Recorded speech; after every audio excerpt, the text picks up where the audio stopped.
Je vous salue tous. Maintenant, on va voir le pied. Le pied est une structure assez complexe et, euh, et on devra en étudier l'essentiel. Est-ce que quelqu'un qui peut me dire pourquoi est-ce que la plupart du temps, la plante des pieds est aussi sensible? Qu'est-ce qu'il peut me dire?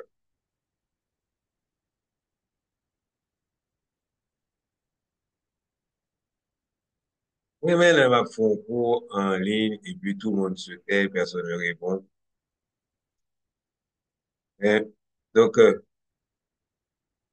Pourquoi est-ce que la plante du pied est aussi sensible? Pourquoi Parce cela qu'il y a après? beaucoup de terminaisons nerveuses. Et pourquoi il y a beaucoup de terminaisons nerveuses au niveau du pied?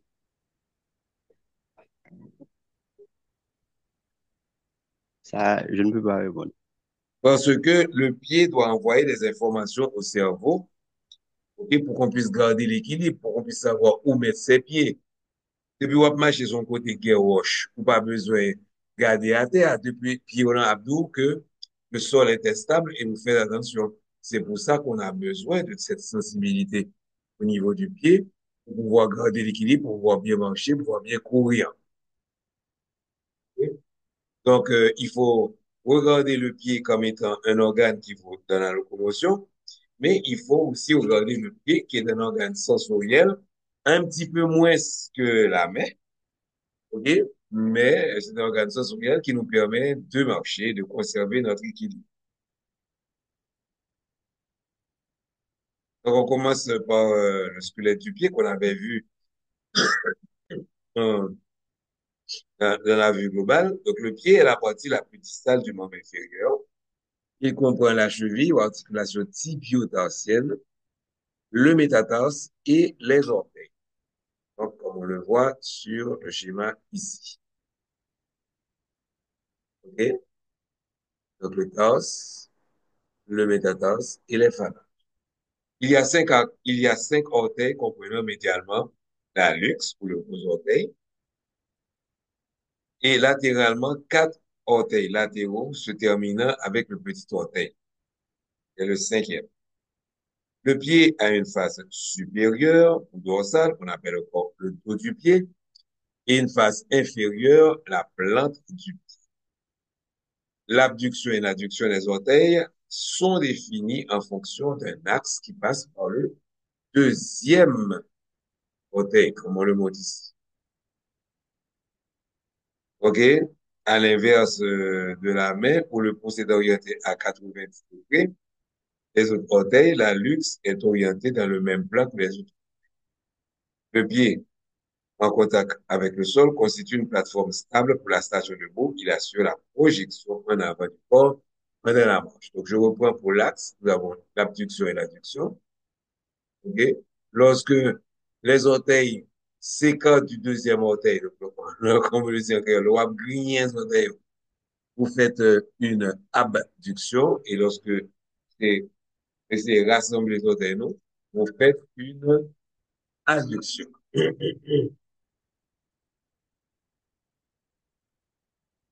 Donc, le squelette du pied, il y a trois groupes d'os ou bien d'os au niveau du pied. Les sept os du torse qui forment l'ossature de la cheville, on va retrouver ici. Les métatarsiens qui sont de 1 à 5, donc on dit premier métatarsien pour le pouce, premier, deuxième, troisième, quatrième, cinquième, qui sont les os du métatarse, et les phalanges, qui sont les os des orteils. Chaque orteil a trois phalanges, sauf la luxe, qui en a deux. Petit, on va parler du tarse maintenant. Pour le tarse, dans la nouvelle façon de voir les choses, ok, ils sont divisés en deux groupes. Un groupe proximal et un groupe distal. OK? Avec, entre les deux, OK, un os intermédiaire sur le bord médial du pied. Donc, groupe proximal, groupe distal, et puis ça lui-même, il est entre les deux. Le groupe proximal comprend deux os volumineux, le talus et le calcaneus. Le talus. Ah ben, attention avec les faux amis. OK? Le talus ne veut pas dire talon. Il va rien pour elle là-dedans. Le talus, ça veut dire, un talus, c'est un petit monticule. OK? Donc, ça ressemble à un petit monticule, c'est pour ça qu'on l'appelle talus. Donc, le talus est l'os le plus élevé du pied. Situé à son sommet, il repose sur le calcaneus. Il s'articule en haut avec le tibia et la fibula, formant l'articulation tibio-tarsienne ou cheville. Il s'articule aussi en avant avec l'os intermédiaire du tros, qu'on appelle naviculaire parce que, grossièrement, il a la forme d'une barque, un bateau d'une barque, situé sur le bord médial du pied. C'est-à-dire que l'os du talon, moi, c'est le calcaneus, est le plus grand des os du tarse et forme l'ossature du talon. En avant, il s'articule avec l'un des os du groupe distal des os du tarse et ça, c'est le cuboïde que l'on va donc retrouver sur le bord latéral du pied.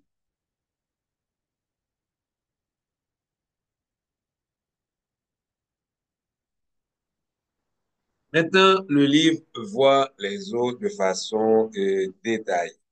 Personnellement, comme je l'ai dit, pour chaque année, ce n'est pas la peine d'étudier en gros l'os. Vous devez, par contre, retenir le schéma. Et donc, le livre vous dit, le talus vu par ses faces latérales et médiales a une forme d'escargot. Il a une tête arrondie, orientée vers l'avant et médialement située à l'extrémité d'un col. Bon, je vous fais grâce du talus. Vous devez simplement retenir les différentes parties qui vont vous être intéressantes lorsque on va voir le passage des tendons, tout et tout. Donc, c'est valable pour tous les autres. Étudiez de préférence le schéma et, et reconnaissez les grandes parties. Par exemple, vous devez savoir où se trouve le talon, la tubérosité qui forme le talon. Et donc, et vous verrez, au fur et à mesure qu'on ira plus loin, vous verrez certaines structures qui sont intéressantes. Par exemple, vous devez savoir c'est quoi le sinus du torse. Le sillon calcanéen à la face supérieure du calcanéus et le sulcus tali à la face inférieure du talus en regard forment un orifice, une caverne qu'on appelle le sinus du torse et qui est un grand intervalle entre les extrémités antérieures du calcaneus et du talus. Il est visible quand le squelette de l'arrière-pied est regardé en sa face latérale. Donc, dans ce cas-là, pour pouvoir comprendre le sinus du torse, vous devez chercher le sillon calcanéen et à la face supérieure du calcaneus et le sulcus talis à la face inférieure du talus. Vous les cherchez dans les schémas. OK?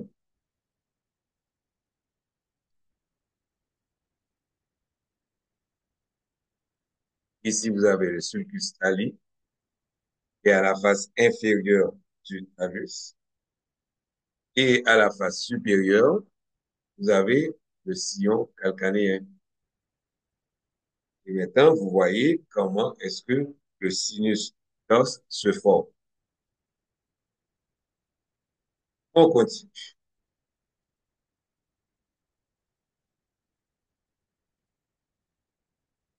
Attendez, je suis en train d'admettre des gens. Voilà. On continue donc. C'est la même chose pour les autres du torse. Vous devez pouvoir les reconnaître. Si l'os torsé intermédiaire, qui est l'os naviculaire en forme de bateau, et vous devez le reconnaître non seulement sur les schémas, mais plus tard, quand on verra les radiographies, vous devez savoir où est-ce qu'il se trouve. Ok.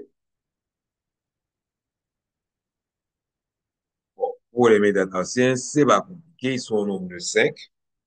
Et, et se rappeler que les métatarsiens, les phalanges sont des os longs. OK? Donc, ils ont deux extrémités ou épiphyses séparées par une diaphyse.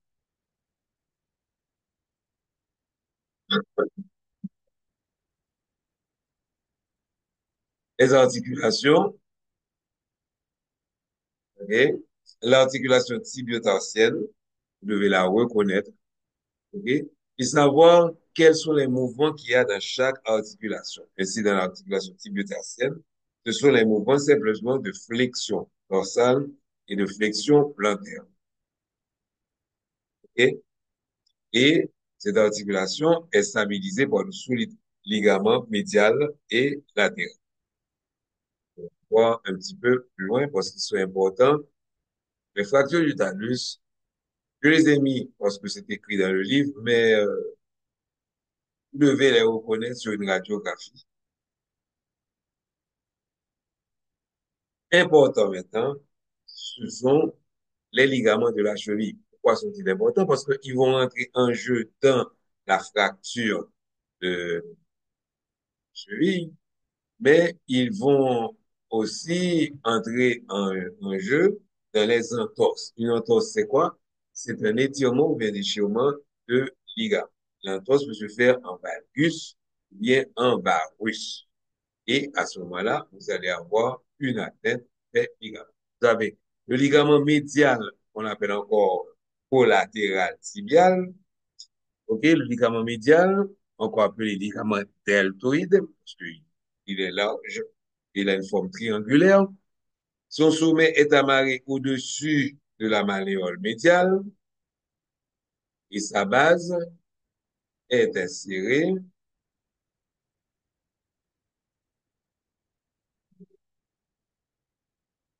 Si vous pouvez venir à l'heure, parce que chaque fois que je dois admettre quelqu'un, ça me trouble. Et sa base est insérée sur une ligne qui s'étend de la tubérosité de l'os naviculaire, OK, en avant, du tubercule médial, du talus, en arrière. OK? Voilà. Et connaître les différentes parties. La partie tibiocalcanienne, la partie subnaviculaire, etc. De l'autre côté, vous avez le ligament latéral, pourquoi appeler ligament collatéral fibulaire, qui lui n'est pas une masse compacte. Et c'est trois portions séparées. OK? Il est composé de trois ligaments séparés. Le ligament talofibulaire antérieur, le ligament talofibulaire postérieur et le ligament calcanéo-fibulaire. Maintenant, les articulations intertarsiennes, et c'est-à-dire entre le talus en haut et le calcaneus en arrière, OK, vous permettent justement de faire l'inversion et l'éversion. L'inversion est un mouvement de rotation médiale de la totalité de la plante des pieds qui regarde médiane. OK? Donc, l'inversion passe au regard médian. Est-ce que l'éversion, c'est le contraire? Ça, c'est évident.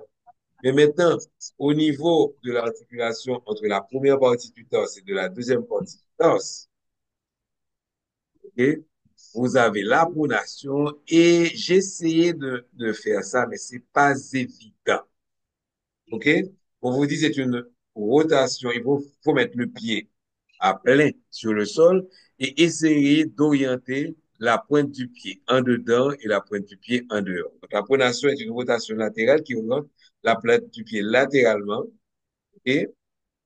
Donc, vous tenez un pied au sol et vous avez la plante. Et la pronation est une rotation latérale qui oriente la plante du pied latéralement et élève le bord latéral. Ouais. On ne voit pas ce que j'essaie de montrer, mais je peux le faire mieux en photo en mettant mon pied sur la table et en faisant ça de profil.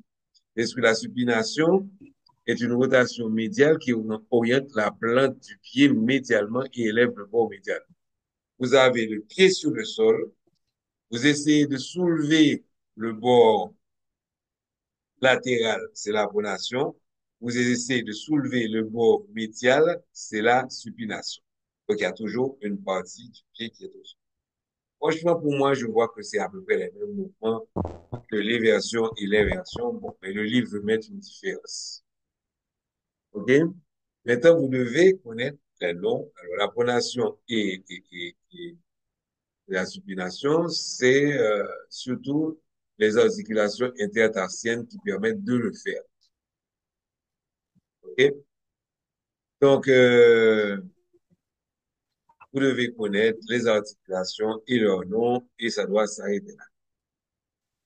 Et articulation subtalaire sous le talus.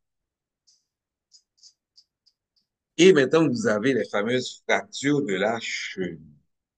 Pour cela, il vous faut une connaissance de l'anatomie de la cheville et pour pouvoir comprendre ces différentes fractures. OK? Et elles peuvent survenir au niveau de la cheville ou au pourtour de la cheville. Et la cheville et ses annexes peuvent être considérées comme un anneau ostéofibreux orienté dans le plan frontal. Nous avons un anneau ostéofibreux orienté dans le plan frontal. La partie supérieure de l'anneau est formée par l'articulation entre les extrémités de la fibula et du tibia et par l'articulation donc de la cheville elle-même. Nous avons extrémité du tibia, la fibula et la tibio, la, ti, la tibiotarsienne et vous voyez ici. Et ça, c'est la partie supérieure.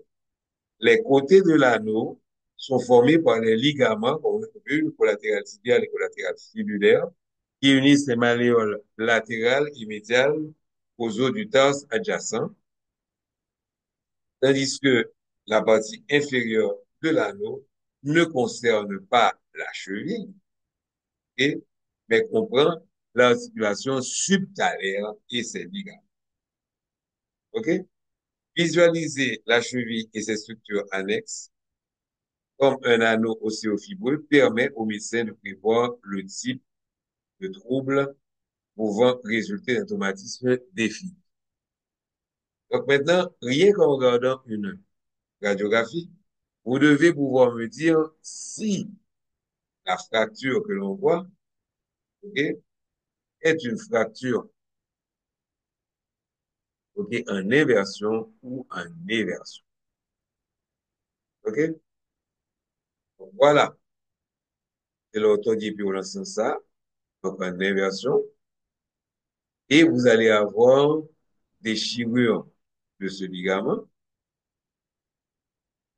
Dans l'autre sens, vous allez avoir des déchirure de ce ligament. Donc, quand vous regardez la fracture, vous pouvez avoir deux types de fractures. Une fracture qui est oblique, et une fracture qui serait horizontale. Lorsque la fracture est oblique, comme ici, ça veut dire que c'est le talus qui est venu heurter ça et donner une fracture oblique. Est-ce que lorsque c'est une fracture horizontale, c'est le ligament qui a tiré sur la malléole et l'a arraché. Je pensais que j'avais des... Ouais, c'est bien ça, mais je ne sais pas. Bon, on va voir les vidéos après. Ensuite, vous avez les fameux critères d'Ottawa. Je ne sais pas pourquoi ils ont parlé simplement de la cheville. Les critères d'Ottawa. Les critères d'Ottawa, c'est l'examen que vous devez faire, plutôt ce que vous devez demander aux patients de faire pour discuter de la pertinence de faire une radiographie ou pas. OK?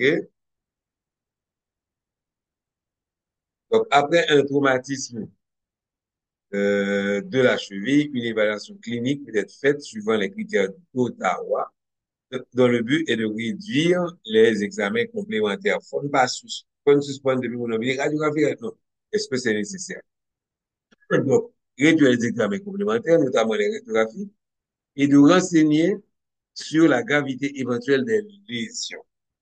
Des radiographies seront demandées dans les cas suivants. Donc, si vous avez une douleur à la palpation des 6 derniers centimètres de la face postérieure du tibia, douleur à la palpation des 6 derniers centimètres de la fibula, est-ce que marcher 4 pas est possible? Si c'est impossible, il faut faire une radiographie. OK? Et en plus de ça, les radiographies seront demandées pour une douleur à la base du 5e métatarsienne, douleur au niveau de l'os aviculaire et l'impossibilité donc de faire 4 pas immédiatement sur le traumatisme. Moi, je préfère carrément de demander à la personne si elle peut se tester un appui bonopodal du côté AD.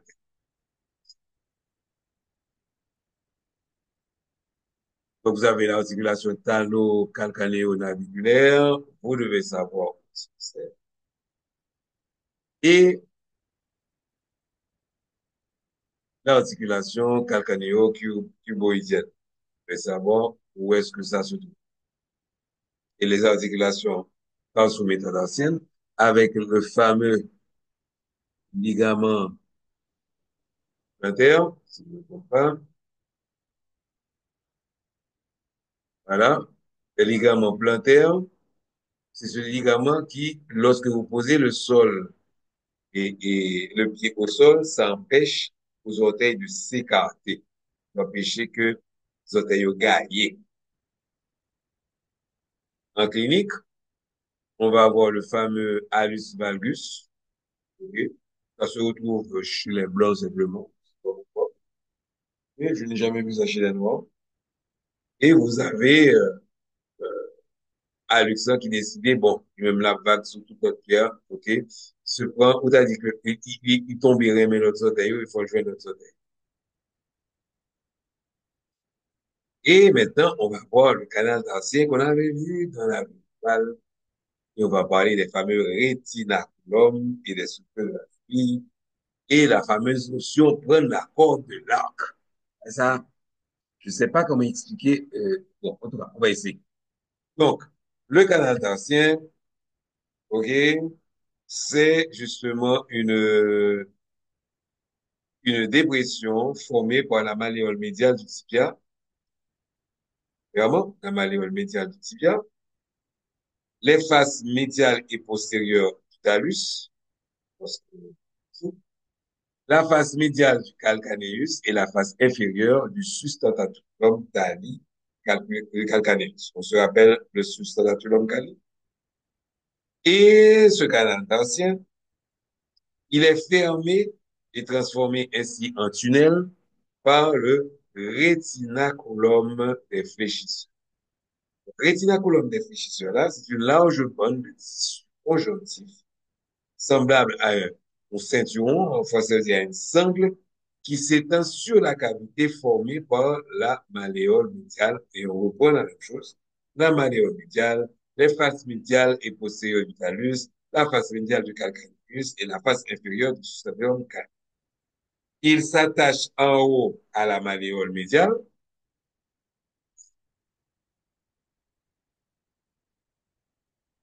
et en bas et en arrière au bord inféro-médial du calcaneus. Donc, le rétinaculum se prolonge en haut avec le fascia profond de la jambe. On se rappelle que tout le membre inférieur a un fascia qui le gaine comme une espèce de bas. Et c'est pour permettre au sang justement de monter avec en plus la pompe musculaire. On se rappelle que dans les veines, il n'y a pas de pression artérielle, il y a une pression négative. C'est le cœur qui essaie d'aspirer le sang. Malheureusement, ça ne marche pas toujours bien. Donc, pour faciliter la remontée du sang, qui doit vaincre justement la pesanteur, la remontée du sang jusqu'au cœur, vous avez les valves au niveau des veines, et par contre, si vous songez ça, mais vous avez aussi la contraction musculaire qui permet au sang de monter, et naturellement, magnifique fascia profond de la jambe et de la cuisse va engainer le membre inférieur et ainsi permettre au sang de monter. OK? Donc, des cloisons, je ne l'ai pas montré dans le schéma maintenant, des cloisons à partir du rétinaculum divisent la cavité gouttière océofibreuse pour le passage des tendons des muscles fléchisseurs venant du compartiment postérieur de la jambe et destinés à la plante du pied. Le libre passage des tendons dans les canaux est facilité par des gaines synoviales qui entourent le tendon. Donc, tendons sont bagages qui sont supposés glisser. Et le redit, d'après orteil là, fléchi, le lagué, orteil là, pour étendu. Et de l'autre côté, pour l'autre tendon pour faire orteil là, faire l'extension. Mais ces tendons-là, ils doivent, le français dit, coulisser, ou ils glisser comme ça, pour envelopper par une gaine synoviale qui a sécrété le liquide synovial et ainsi le tendon a poussé face. Donc, ce que le schéma ne montre pas, le schéma n'est pas montré que dans le canal carpatien, chaque structure que vous avez là, est enveloppée par une gaine synoviale. Donc, deux compartiments à la face postérieure de la main linéaire médiane sont destinés au tendon du muscle tibial postérieur et du muscle non fléchisseur des orteils. Donc, voilà. OK? Et chaque compartiment. Et en arrière, on va avoir l'artère tibiale qui est d'ailleurs, qui est palpable, OK, avec ses veines satellites et le nerf tibial traverse le canal tarsien pour rejoindre la plante du pied. Ils sont situés immédiatement en dehors des tendons du muscle tibial postérieur et du long fléchisseur des orteils. OK? Le pouls de l'artère tibiale, j'en ai dit là, peut être perçu à travers le rétinaculum à mi-chemin entre la malléole médiale et le calcaneus. Donc, vous palpez la malléole médiale, vous avez le calcaneus, et vous posez votre doigt à mi-chemin et vous pouvez prendre ou de l'artère tibiale postérieure. OK? Le tendon du muscle non fléchisseur de la luxe est situé en dehors du nerf tibial et il passe dans un compartiment à la face postérieure de la luxe, à la face inférieure du sustentaculum tali. Je vais agrandir un peu. Là, vous avez donc le contenu de cette gouttière. OK? Et c'est bien de la poudre. OK. En avant, les tendons sont plaqués sur les os grâce au rétinaculum des extensions. Donc, deux rétinaculums croisent les tendons des muscles extenseurs au niveau de la cheville et empêchent que les tendons prennent la corde de l'arc. On va voir ce que ça veut dire.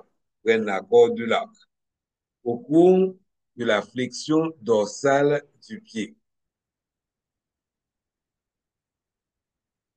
et de l'extension des orteils. Nous avons le rétinaculum supérieur des extenseurs et le rétinaculum inférieur qui, lui, il aura une forme en Y.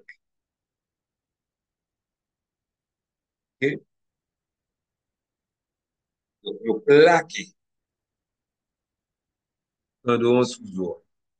Ici, voilà ce que ça veut dire, les tendons prennent la corde de l'arc. OK? Si vous avez justement le rétinaculum, c'est que ça, c'est un doigt. Si vous aviez le rétinaculum qui était présent, le tendon suivrait les os. OK? Mais comme ce rétinaculum a été coupé, lorsque vous faites la flexion de votre doigt, le tendon se retrouve ici. C'est comme qui dirait, on a un arc qui envoie des flèches. OK?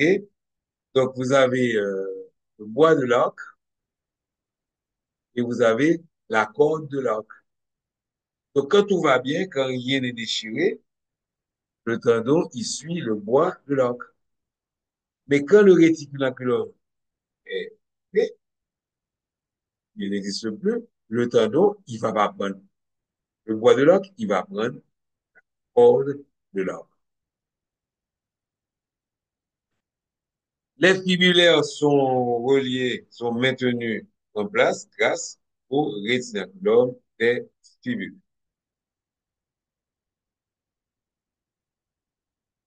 Maintenant, on va voir les arches du pied.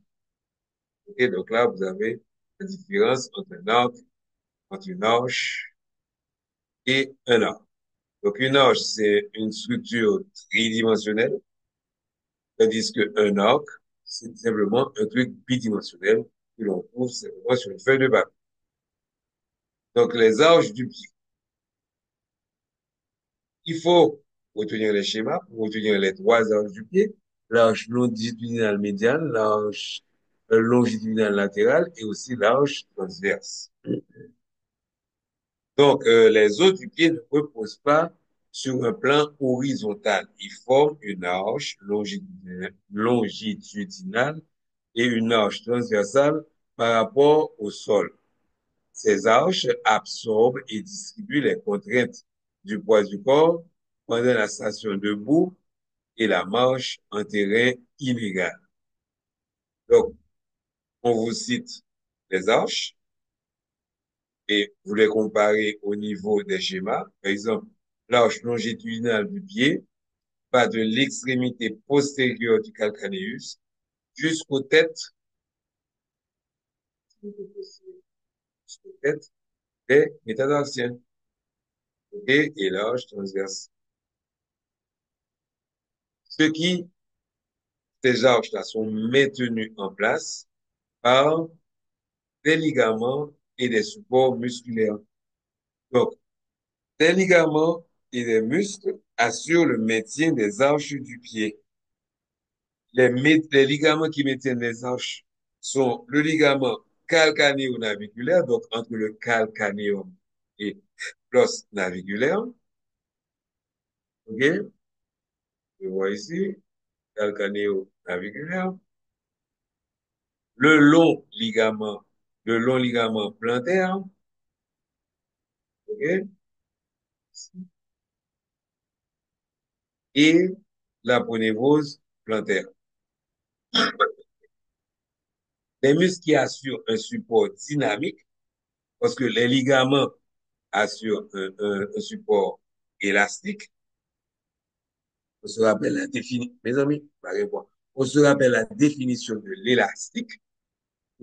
C'est un corps qui étiré revient à sa position initiale. Donc, les ligaments, c'est pour le support élastique. Est-ce que les muscles, c'est pour le support dynamique? C'est-à-dire que quand le muscle va se contracter, ceci va nous donner, ceci va permettre de conserver l'arche. Donc, les muscles qui assurent, tels que les os, vont donner un support statique.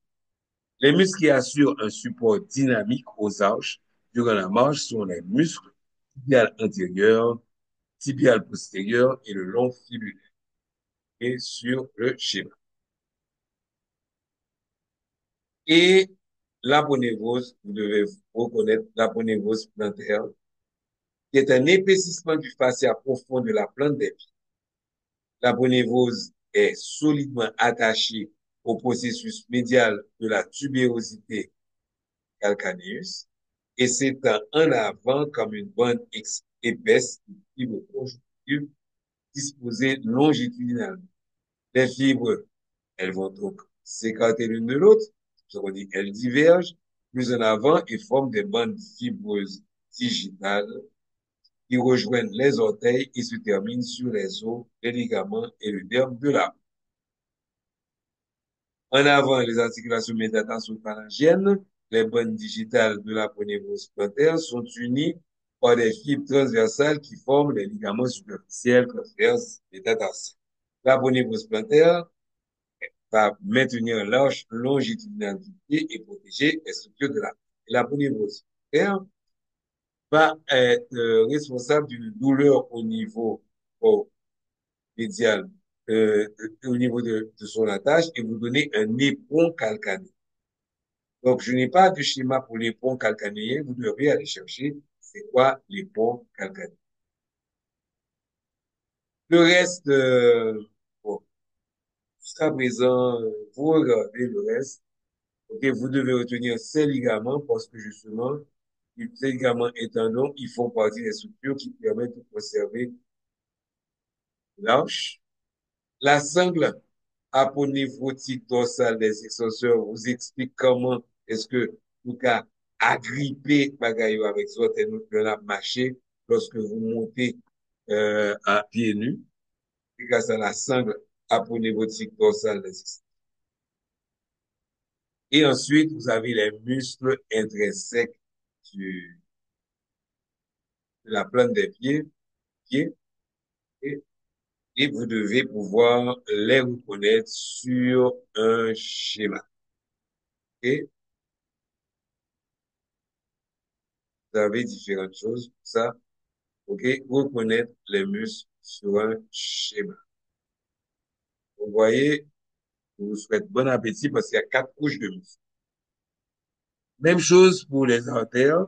Vous devez connaître les artères sur les schémas. Vous rappeler de l'artère dorsale du pied qui est assez important parce qu'elle nous permet de prendre le pouls. Nous avons le pouls de l'artère tibiale postérieure et le l'artère dorsale du pied qui est la continuation de l'artère tibiale antérieure.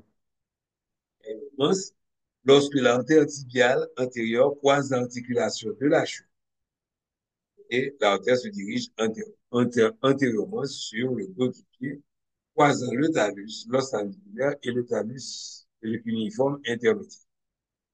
Donc, à l'extrémité proximale, le premier espace intermétatartien, elle s'engage, et c'est là que vous devez reconnaître les deux chefs du premier interosseau dorsal. Vous la voyez ici. Et vous devez pouvoir prendre l'irrigation veineuse, vous donnez les noms, et pour les nerfs, vous devez simplement retenir le schéma qui est là, qui vous montre les territoires cutanés des nerfs. Le névrome de Norton, OK, est une tumeur bénigne du nerf plantaire commun, habituellement dans le troisième espace interdigital entre le troisième et le quatrième orteil. Dans cette région du pied, le nerf plantaire latéral fusionne avec le nerf plantaire médial,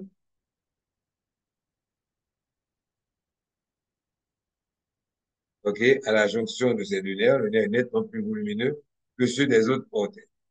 Le nerf est aussi dans une situation relativement sous-cutanée, juste au-dessous du coussin graisseux de l'artère, la veine. Donc, vous avez le névrome du Norton qui est libre. Et voilà, c'est fini pour aujourd'hui.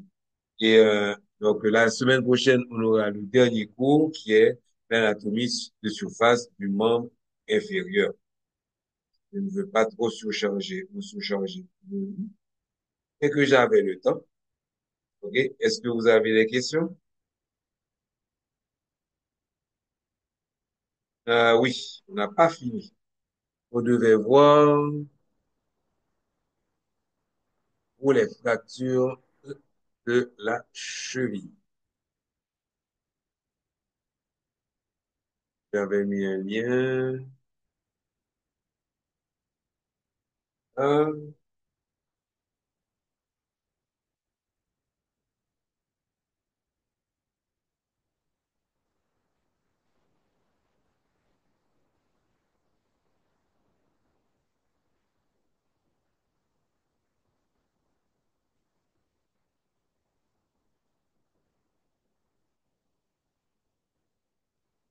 malheureusement pour vous.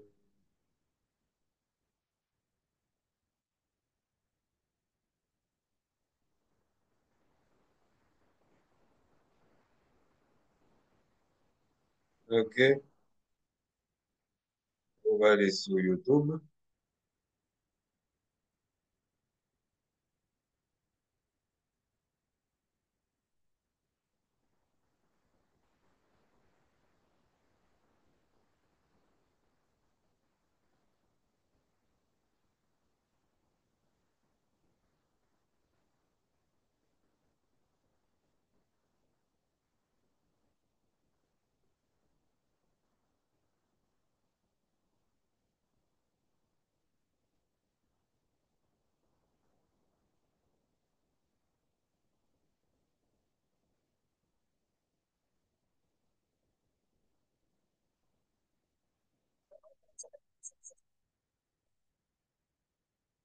Donc, on va d'abord parler de la classification. Bon, ça peut vous servir. Vous avez un rappel anatomique.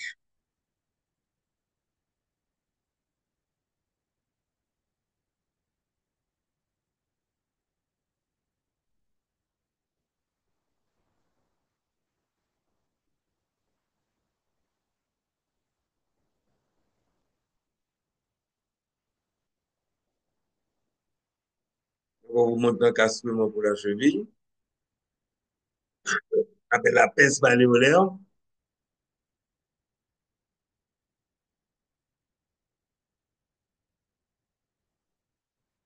Donc, le renforcement par les ligaments.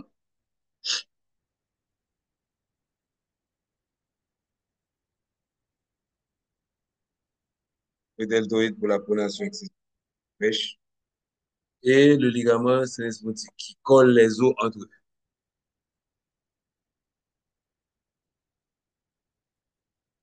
Et nous y allons ici pour les mécanismes pour les fractures. Ça vous permettra de dire dans quel sens la cheville est tordue. C'est en supination ou en pronation.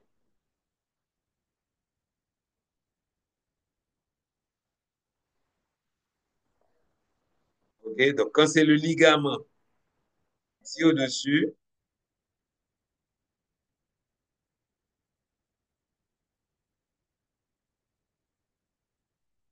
OK, donc je vais reprendre un tout petit peu pour vous, qui vous intéresse le plus.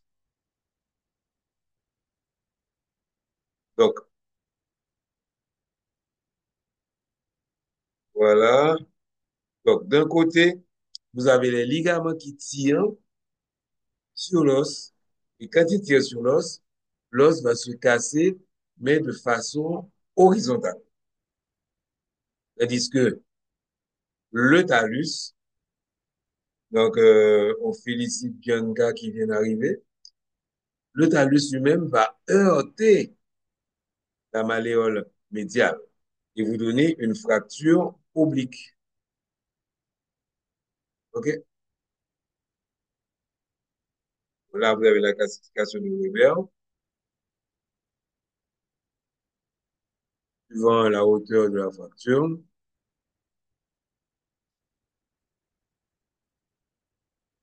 OK? Donc, ça c'est fracture par supination ou inversion de préférence.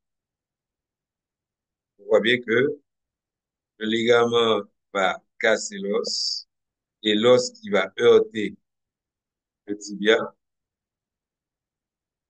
Voilà. Et vous avez une fracture en oblique.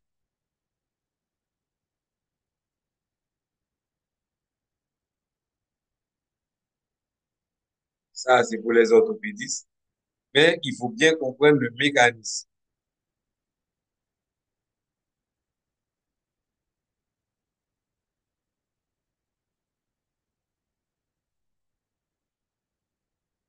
Donc, vous devez avoir de l'autre côté maintenant.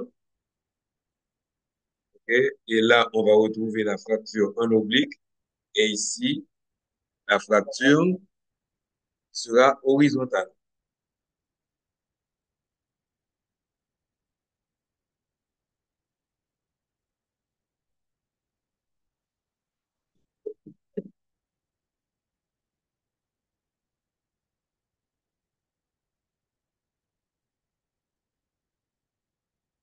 Voilà. Donc, c'était tout. Là, ce que j'aime dans cette vidéo, c'est que vous voyez les mécanismes des deux fractures, fracture en éversion et en inversion. Bon, ils savent dire supination et pronation. Moi, je préfère inversion et inversion. OK? Donc, on va s'arrêter là. Je dis donc à tout le monde au revoir.